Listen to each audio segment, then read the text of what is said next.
آج آپ کی طبیعت ٹھیک لگ رہی ہے۔ کمرے کی دبیز خاموشی کو بالا کر یشفین نے خود ہی توڑا۔ ہاشم تو خاموشی سے نیم دراز اسے دیکھ رہا تھا۔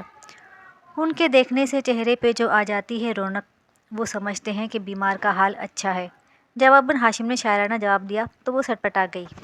اس نے تو اس لیے کہا تھا کہ جو کنڈیشن 2 دن پہلے امی نے بتائی تھی وہ اب نہیں لگ رہی تھی۔ تھینک یو کہ آپ میری عیادت کے لیے آئیں۔ اس نے بات بدلی۔ کوئی بات نہیں، یہ تو میرا فرض تھا، وہ روانی سے بولی تو ہاشم چونکا۔ آپ کا فرض؟ میرا مطلب ہے بیمار کی عیادت ہمارا فرض ہے نا؟ یشفین نے فوراً وضاحت دی تو وہ بہم سا مسکرایا۔ دائیں گال کا ڈمپل بھی کھل اٹھا۔ نیوز میں آپ کو دیکھ کر ہم سب بہت پریشان ہو گئے تھے۔ آپ کو کیا ضرورت تھی خود کو خطرے میں ڈالنے کی؟ قدرے اپنائیت بھرا سوال آیا تو ہاشم سیدھا ہوا۔ اپنے ملک کے لیے قربان ہونا میرا فرض ہے۔ ہاشم کے جواب پر یشفین نے غور سے اسے دیکھا۔ اسے لگا جیسے وہ پہلی بار ہاشم سے ملی ہو۔ مجھے تو پتہ بھی نہیں تھا کہ آپ آرمی میں ہیں۔ نیوز میں آپ کا نام سن کر مجھے بہت شوق لگا کہ کیوں؟ کیا آرمی والے اچھے نہیں ہوتے؟ اس نے فوراً اس کی بات پکڑ کر سوال کیا۔ ارے نہیں تو، آرمی والے تو اتنے بہادر ہوتے ہیں، بلکہ سب سے زیادہ بہادر ہوتے ہیں۔ اسی لیے تو فوجی میرے آئیڈیل ہیں۔ پتہ ہے بچپن سے ہی میں ٹی وی پر آنے والے ہر فوجی پریڈ بڑے شوق سے دیکھتی ہوں۔ مجھے سلوٹ کرتے ہوئے فوجی بڑے ہی اچھے لگتے ہیں۔ میری بڑی خواہش ہے کہ میں اصل میں فوجیوں کو دیکھوں۔ وہ کیا کہتے ہیں اسے؟ وہ لفظ سوچنے لگی۔ لائیو۔ ہاشم نے مسکراتے ہوئے اس کی مشکل آسان کی۔ جی جی، سلوٹ کرتے ہوئے فوجی بچپن سے میرا شوق ہے۔ وہ جوش میں اس خواہش کا اظہار کر گئی، وہ خواہش جو گھر میں سب سے چھپا کر رکھی تھی۔ مجھے اندازہ نہیں تھا یشفین کہ آپ ایسی باتیں بھی کر سکتی ہیں۔ میں نے تو آپ کو ہمیشہ غصے میں دیکھا یا ڈائجسٹ پر تھے۔ آرمی کے لیے آپ کی پسندیدگی جان کر بڑا اچھا لگا۔ ہاشم کو یشفین کا اپنائیت بھرا انداز بہت اچھا لگا۔ پہلی بار اس نے اس قدر نرمی سے اور کافی طویل بات کی تھی اس سے۔ اس سے پہلے تو یشفین ہمیشہ لٹھ مار انداز میں ہی ملی تھی، کبھی بے نیازی تو کبھی پیشانی پر خفگی بھری گھوریاں، مگر آج تو وہ معمول سے یکسر مختلف قدرے بدلی ہوئی لگ رہی تھی۔ غصہ تو مجھے صرف غصے والی بات پر ہی آتا ہے، ہر وقت تھوڑی غصہ کرتی ہوں میں۔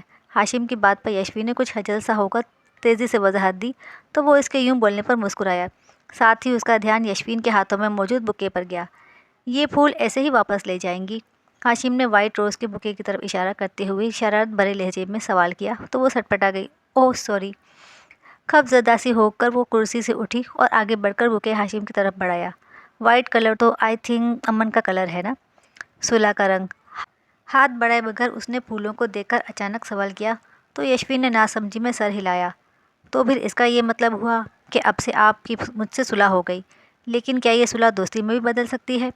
ہاشم نے بائیں ہاتھ سے بکے تھامتے ہوئے دوبارہ سوال کیا تو یشفین نے چونک کر اسے دیکھا۔ کچھ تو تھا اس کے لہجے میں، اس کی سوال کرتی آنکھیں کچھ تو کہہ رہی تھیں۔ اس سے پہلے کہ وہ کچھ بولتی، اندر داخل ہوتا زید انہیں دیکھ کر دروازے میں ہی رک گیا۔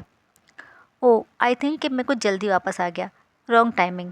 شرارت سے گلا کھنکار کر انہیں متوجہ کر کے وہ معذرتی انداز میں بولا تو یشفین سٹپٹا کر بکے سے ہاتھ ہٹاتی پیچھے ہٹی۔ ہو گئی بات چیت؟ آئی مین عیادت؟ اور یہ کیا؟ اب پھول دیے ہیں تم نے؟ دینے کا ارادہ تو نہیں بدل گیا تمہارا؟ تیز تیز بولتے ساتھ اس نے یشفین کو چھیڑا تو اس نے گھور کر زید کو دیکھا۔ اگر تمہارا آنکھوں سے شیلنگ کا ارادہ ہے تو میں پہلے خبردار کر دوں کہ فوجی پیچھے ہی ہے، اریسٹ کروا دوں گا، پھر نہ کہنا۔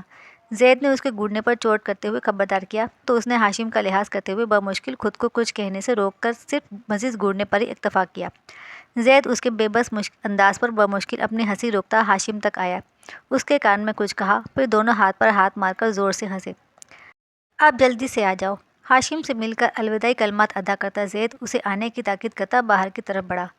آئی ہوپ کہ اب آئندہ ملاقاتوں میں مجھے آپ کے غصے کا سامنا نہیں کرنا پڑے گا، زید کے نکلتے ہی ہاشم نے اس کی طرف دیکھتے ہوئے کہا تو یشفین نے چونک کر اس کی طرف دیکھا۔ ویسے یہ پھول اب تک کے سب سے قیمتی پھول ہیں، اس کو خاموش دیکھ کر ہاشم نے پھولوں کو سونگھتے ہوئے جب سے کہا تو یشفین جو اس کو ہی دیکھ رہی تھی نظریں چرا گئی۔ میں چلتی ہوں، اپنا خیال رکھیے گا، اللہ حافظ۔ نروس سی ہو کر تیزی سے بولتی وہ باہر کی طرف بڑھ گئی۔ کیا میجر صاحب؟ ایک ذرا سا اظہار نہ کر سکے، بیچارے زید کی ساری محنت ضائع کر دی۔ ہاشم نے لمبی آہ بھرتے ہوئے خود کلامی کی۔ زید خاص طور پر یشفین کو ہاشم سے ملوانے لایا تھا۔ وہ یشفین کے لیے ہاشم کی دلچسپی سے واقف تھا، اس کے رشتے پر یشفین کے انکار اور اون کے رشتے پر غصہ بھی تھا۔ اب جب اون کا قصہ ختم ہوا تو اس نے ہاشم کے لیے میدان ہموار کرنے کا منصوبہ بنایا، باقاعدہ ٹائمنگ سیٹ کر کے الارم لگایا جو ان کے روم میں آتے ہی بجا، جسے زید نے کال شو کر کے سگنل کا بہانہ بنایا تاکہ ہاشم کو بات کرنے کا موقع مل سکے۔ یشفین اس کی رنگ ٹون پر ایسے ہی تو نہیں چونکی تھی، مگر افسوس بیچارہ سیدھا سادہ فوجی بندہ اظہار محبت بھی نہ کر سکا۔ یشوین کے میٹرک کے امتحان شروع ہو گئے تو وہ ہاشم اور اس کی ذو معنی باتوں کو بمشکل ذہن سے نکالتی کتابوں کی طرف مکمل طور پر تب متوجہ ہو گئی۔ آخری پیپر دے کر خوشی خوشی گھر آنے کے لیے سڑک پار کرتے ہوئے اس کی نظر سڑک پار آئس کریم پارلر کے دروازے سے نکلتے ہوئے اون احمد اور اس کا ہاتھ تھامے اسٹائلش لڑکی پر پڑی تو وہ وہیں ساکت ہو گئی۔ وہ مسکرا کر اسے کچھ کہہ رہا تھا۔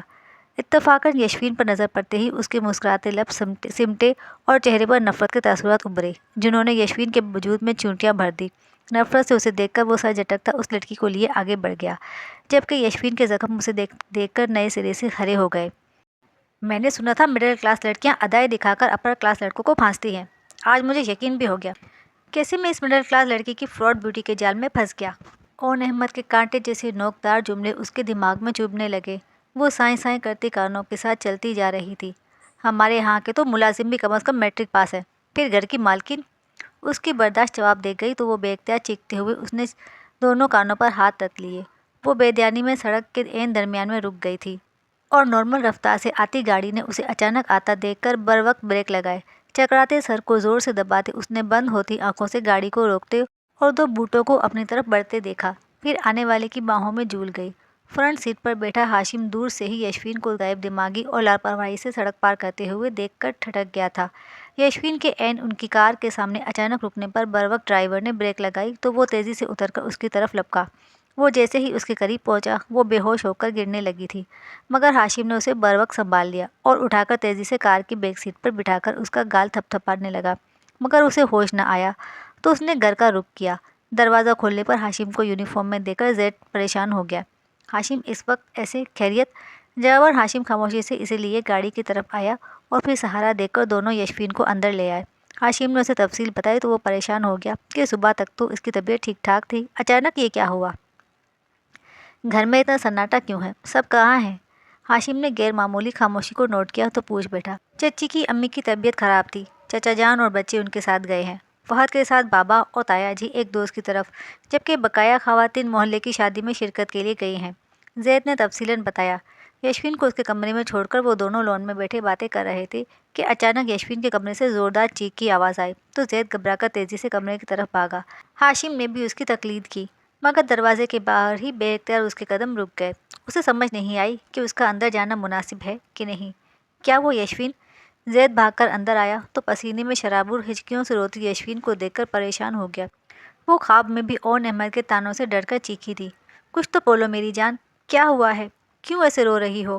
زید نے اس کا چہرہ ہاتھوں میں تھام کر اس کے آنسو صاف کرتے ہوئے پریشانی سے پوچھا تو اس کے رونے میں شدت آ گئی۔ زید، میں نے اسے کوئی جھوٹ نہیں بولا تھا، میں نے تو اسے دھوکہ نہیں دیا، پھر وہ کیوں ایسے؟ اس نے مجھے جاہل کہا، گنوار لالچی مڈل کلاس کہا۔ زید، میں نے خود تو اسے منگنی نہیں کی تھی نا، وہ رشتہ لایا تھا، میں نے کب اسے ادائیں دکھائی؟ میں تو اسے کبھی پہلے ملی بھی نہیں تھی، کیوں اس نے مجھے اتنا ذلیل کیا؟ وہ بے بسی سے پوچھتی پھوٹ پھوٹ کے رو رہی تھی۔ زید نے اسے سینے سے لگا لیا۔ باہر ہاشم کے دل کو کچھ ہوا۔ اس کا دل چاہا کہ وہ عین احمد کو اس وقت اس کے سامنے لا کر اس کا حشر کر دے۔ بس کرو یشوین، تمہاری کوئی غلطی نہیں ہے، تم کیوں خود کو ہلکان کر رہی ہو؟ وہ ایک گھٹیا اور خود پسند شخص ہے، اور ایسے بندے کے لیے تم کیوں اپنے آنسو ضائع کر رہی ہو؟ ہاں ہم مڈل کلاس ہیں اور ہمیں فخر ہے مڈل کلاس ہونے پر، مگر وہ خود کیا ہے پتہ ہے؟ ایک اسٹیٹس کانشیس ذہنی مریض، تھرڈ کلاس انسان، جو اپنی دولت کے ذیم میں دوسروں کو بے عزت کرنا خود پر فرض سمجھتا ہے۔ اگر اس وقت میں گھر پہ ہوتا تو وہ ذلیل انسان اپنی ٹانگوں پر واپس نہ جاتا۔ زید اسے خود سے لگائے اس کے بال سے ہلاتے ہوئے بول رہا تھا۔ اور ویسے بھی اور احمد جیسا گھٹیا اور فضول آدمی میری اتنی قیمتی گڑیا جیسی بہن کو ڈیزرو نہیں کرتا۔ وہ دولت کا پجاری کسی طرح بھی تمہارے قابل نہیں تھا، اس لیے پرومس کرو مجھ سے کہ آئندہ ایسے فالتو لوگوں کے لیے آنسو نہیں بہاؤ گی اور نہ ہی ایسے لوگوں کی ان فضول باتوں کی پرواہ کرو گی، پرومس؟ زید نے اسے خود سے الگ کر کے پیار سے سمجھاتے ہوئے وعدہ لیا تو اس نے نم آنکھوں کے ساتھ مسکراتے ہوئے اس بات میں سر ہلایا۔ ایگزام ختم ہو گئے سو انجوائے کرو، ناولس پڑھو، بٹ نو نیگیٹو تھنکنگ، صرف اچھا اچھا سوچو، اوکے؟ غیروں کے بجائے اپنوں کے باروں میں سوچو، جو تم سے پیار کرتے ہیں اور وہ جو تمہاری توجہ کے منتظر ہیں، اوکے؟ خوش رہو، میں تمہارے لیے کچھ کھانے کو لے کر آتا ہوں۔ زید اسے سمجھا کر آخر میں ہاشم کے بارے میں اشارہ کرتا اٹھ کر باہر نکل گیا۔ ہاشم کرسی پر بیٹھا کسی سوچ میں گم تھا، زید کے آنے پر چونکا۔ اچھا زید، میرا خیال ہے اب مجھے چلنا چاہیے، گھر والوں سے ملاقات تو ہو نہیں سکتی، مگر خیر پھر کبھی آؤں گا۔ ہاشم جانے کے ارادے سے کھڑا ہوا تھا۔ گھر والوں سے تو کبھی بھی ملاقات ہو سکتی ہے میجر صاحب، مگر ایسا گولڈن چانس دوبارہ ملنا مشکل ہے۔ جناب موقع بھی ہے، دستور بھی ہے، جا کے اپنا کیس لڑے، ہو سکتا ہے فتح ہو جائے۔ زید نے اسے روک کر دو معنی انداز میں کہا تو وہ سوچ میں پڑ گیا۔ موقع اور دستور تو ٹھیک ہے، مگر یار موسم کی کیا صورت حال ہے، مطلب صاف تو ہے نا؟ ہاشم نے مسکراتے ہوئے تشویش کا اظہار کیا تو وہ زید ہنسا۔ کچھ دیر قبل تو مطلب ابر آلود تھا، مگر اب موسم کافی خوشگوار ہے۔ You can take a chance major. Zaid نے دوستانہ انداز میں بولتے ہوئے اس کا کندھا تھپ تھپایا تو ہاشم مسکرا کر ہاتھ سے بال سنوارتا یشوین کے کمرے کی طرف بڑھا۔ یشوین چینج کرنے کے بعد کرسی پر بیٹھ کر ایک ٹانگ ٹیبل پر پھیلائے، دوسری ٹانگ نیچے لٹکائے، سر کرسی کی پشت ٹکائے، آنکھیں موندے زید کے اشارے کو سمجھنے کے بعد ہاشم کے بارے میں سوچ رہی تھی۔ کیا یہ صلح دوستی میں بدل سکتی ہے؟ ہاشم کا سوال یاد آنے پر وہ بند آنکھوں کے ساتھ مسکرا دی۔ واقعی ہاشم کتنے اچھے ہیں، اور میں کیا کچھ نہیں سوچتی رہتی تھی ان کے بارے میں۔ جو دوسروں کے لیے اپنی جان کی پرواہ نہیں کرتا، وہ بھلا کسی کو کیا نقصان پہنچا سکتا ہے؟ تم نے اسے ہاتھ لگایا؟ تمہاری اتنی ہمت! اس رات کیسے ڈاکو کے مجھے پکڑنے پر اس کی دھلائی کر دی تھی؟ واؤ، سپر ہیرو! بلکہ نہیں، فوجی ہیرو! وہ ہنوز آنکھیں بند کیے خوشی سے بڑبڑاتے ہوئے مسکرائی، اور ہاشم کا اس کے کھلے دروازے پر دستک لیے اٹھا ہاتھ تھم گیا۔ وہ اسے کیا سوچ کر مسکرا رہی تھی، وہ یہ جان کر مسکرایا اور سنبھل کر دستک دی۔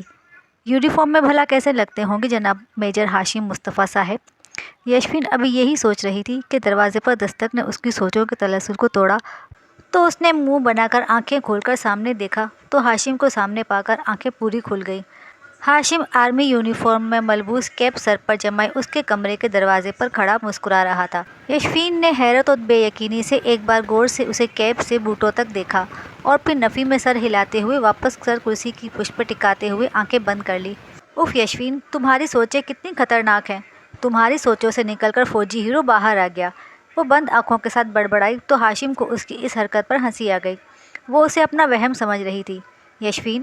اب کی بار ہاشم نے اسے پکارا تو یشوین نے اپنے نام کی پکار پر تیزی سے آنکھیں کھولی اور ہاشم کو اسی طرح کھڑا پا کر ٹیبل سے ٹانگ ہٹاتی اٹھ کھڑی ہوئی۔ آپ؟ حیرت اور بے یقینی سے چلتی وہ اس کے سامنے آئی۔ وہ پہلی بار اسے یوں آرمی یونیفارم میں دیکھ رہی تھی، بلکہ پہلی بار کسی فوجی کو اپنے روبرو دیکھ رہی تھی۔ اس کی حیرانی تو بجا تھی۔ آپ اصل میں یہاں؟ بے یقینی سی کیفیت میں بولتے ہوئے اس نے ہاشم کے کندھے کے بیج کو ہاتھ لگایا۔ وہ واقعی تھا۔ او مائی گاڈ! اس کی موجودگی کا یقین ہوتے ہی اس کی خوشی کا کوئی ٹھکانہ نہ رہا۔ وہ ہونکوں کی طرح منہ کھولے مسکراتی ہوئی دوبارہ اسے اوپر سے نیچے تک دیکھ رہی تھی۔ ہاشم اس کے بار بار یوں دیکھنے پر پزل ہو گیا اور دروازے سے ہٹ کر اندر آ گیا۔ میں آپ کو بتا نہیں سکتی کہ مجھے کیسا لگ رہا ہے، ایک اصلی فوجی کو یوں اپنے سامنے۔ او مائی گاڈ! بولتے بولتے اس کی آنکھوں میں پانی آ گیا تو اس نے منہ پر ہاتھ رکھ لیا، پھر ہاتھ کی پشت سے گال رگڑے۔ یشوین، آر یو اوکے؟ ہاشم نے بے اختیار آگے بڑھ کر اسے کندھوں سے تھاما تھا۔ جی جی میں ٹھیک ہوں۔ اس نے فوراً خود کو سنبھال کر اپنے آنسو صاف کیے تو ہاشم پیچھے ہٹ گیا۔ وہ اب مسکرا رہی تھی۔ آئی ایم سو سوری، آپ پلیز بیٹھیں۔ اس نے شرمندہ ہوتے ہوئے اس کے لیے کرسی سیدھی کی تو وہ بغور اس کے چہرے کے موسموں کو بدلتے ہوئے دیکھتے بیٹھ گیا۔ وہ بھی اس کی دائیں طرف کرسی پر بیٹھ گئی، ہاتھ گود میں رکھے، لب کچلتے کچھ دیر خاموشی سے بیٹھ کر اس نے ایک دو بار اسے دیکھا۔ وہ اس کی کیفیت سمجھ رہا تھا، لہٰذا اس نے کمرے کا جائزہ لینا شروع کر دیا۔ ہر چیز نہایت نفاست اور طریقے سے رکھی گئی تھی۔ بیڈ کے دائیں طرف دیوار میں لگے ریک میں مختلف بکس ترتیب سے پڑھی اس کے مطالعے کے شوق کو ظاہر کر رہی تھی۔ ایک دیوار پر فوجی پریڈ اور اس طرح کی مختلف مشقوں کی اخباروں اور رسالوں سے تراشی گئی تصاویر میں چسپاں تھی۔ آپ کب آئے؟ مجھے پتہ ہی نہیں چلا۔ بالا کر خود کو کمپوز کر کے وہ پوچھ رہی تھی، جب آپ سڑک کے عین درمیان گرنے کی تیاری کر رہی تھی۔ وہ شرارت سے مسکرایا تو یشوین چونکی۔ وہ آپ تھے؟ یاد آنے پر حیرت سے کہتے ہوئے اس نے بے اختیار آگے ہو کر اس کے بوٹ دیکھے۔ بے ہوش ہونے سے پہلے آخری چیز اس نے بوٹ ہی تو دیکھے تھے۔ اب اسے اتفاق کہیں یا کچھ اور، میں ایک ضروری کام سے نکلا تھا اور واپسی پر مجھے یہیں اترنا تھا، مگر راستے میں آپ سے ملاقات ہو گئی۔ ہاشم نے تفصیلاً بتایا تو وہ اپنے ہاتھوں کو دیکھنے لگی۔ بہت بہت شکریہ آپ کا۔ اگر آپ… ارے پلیز، شکریہ کی کوئی ضرورت نہیں ہے، ہم غیر تھوڑی ہیں۔ ویسے بھی اپنے ملک اور قوم کی خدمت کرنا تو ایک سپاہی کی زندگی کا مقصد ہے، اور پھر آپ کوئی عام شہری تو ہیں نہیں۔ وہ اس کی بات کاٹ کر شائستگی سے بولتا ہوا ایک دم رکا تو اس کے آخری جملے پر یشوین نے اس کی طرف دیکھا۔ وہ مسکرا کر اسے دیکھ رہا تھا۔ آفٹر آل آپ پاک آرمی کی اتنی بڑی فین ہیں یشوین جی، پھر یہ ہیرو فوجی اپنی اتنی قیمتی فین کو کیسے کوئی نقصان پہنچنے دے سکتا ہے؟ وہ اس کی آنکھوں میں جھانکتا سوال کر رہا تھا۔ یشوین کا دل تو جیسے تیزی سے دھڑکتا ہوا اس کے ہاتھ میں آ گیا تھا۔ اگر آپ چاہیں تو آپ کے ہر دن کا آغاز اتنی ہی خوشی سے ہو سکتا ہے جتنی ابھی آپ کو مجھے دیکھ کر ہوئی تھی۔ ہاشم نے اپنی طرف سے اسے سادگی سے پرپوز ہی کر دیا تھا۔ اس کا چہرہ لال ہو گیا، پلکیں لرزنے لگیں تو وہ اٹھ کر بک ریک کی طرف بڑھا اور ایک موٹی سی بک نکالی۔ پتہ نہیں کیوں مگر میں شاید کبھی آپ کی گڈ بک میں نہیں رہا، ہے نا یشوین؟ یشوین کو خاموش دیکھ کر ہاشم نے بے اختیار شکوہ کر ڈالا تو اس نے سر اٹھا کر اسے دیکھا۔ اس کی نظروں میں گلا تھا۔ وہ شرمندہ ہو گئی کیونکہ اس کا غصہ بلا وجہ ہی کا تو تھا۔ دراصل میرے ایک پسندیدہ ناول میں ویلن کا نام ہاشم تھا اور مجھے لگا شاید ایک نام کے سب لوگ ایک سے ہوتے ہیں، اس لیے پھر آپ کو اکثر ہمارے گھر آتے رہتے تھے تو مجھے بڑا عجیب لگتا تھا کہ اتنی دور سے آپ خوامخواہ آ جاتے ہیں۔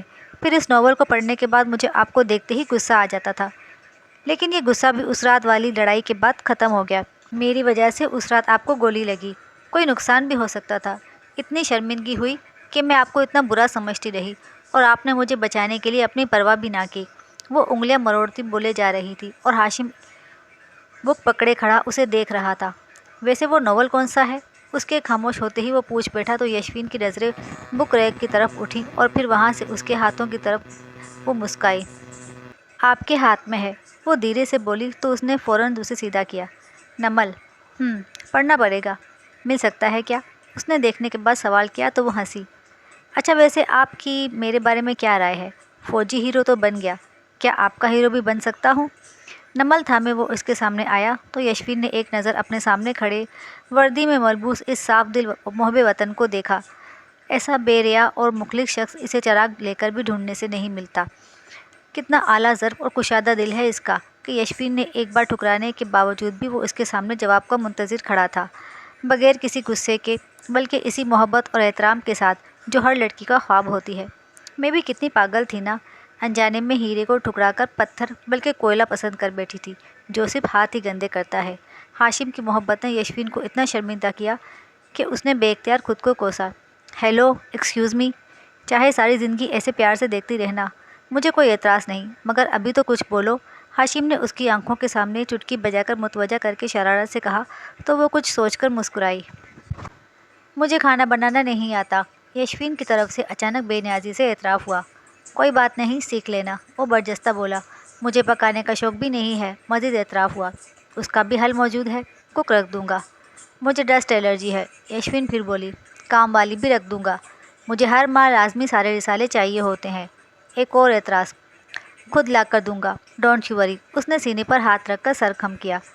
مجھے میرے پرندوں اور مرغیوں سے بہت پیار ہے، ان کو دیکھے بغیر میری صبح نہیں ہوتی، ان کو بھی آپ کے ساتھ ہی رخصت کروا دوں گا۔ اور کچھ؟ ہاشم کے پاس اس کے ہر مسئلے، ہر اعتراض کا فوری حل موجود تھا۔